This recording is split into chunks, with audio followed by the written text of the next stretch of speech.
With Method, we're taking our ideas on Monday morning and then seeing what they actually look like on Monday afternoon or Monday evening. My name is Don Lehman. I'm the head of product design at Starry.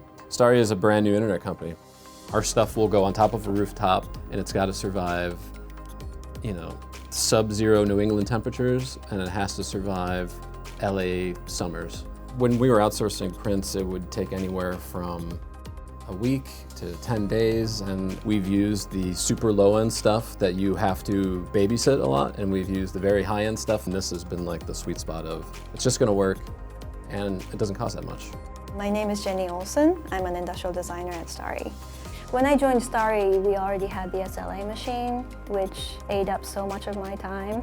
What I love about Method is that it's just simple. It's been cool for other people who are coming through and visiting who haven't seen 3D printing before. They see the Method and they go, that's what 3D printing is, right? And it clicks right away that something cool is happening in this room.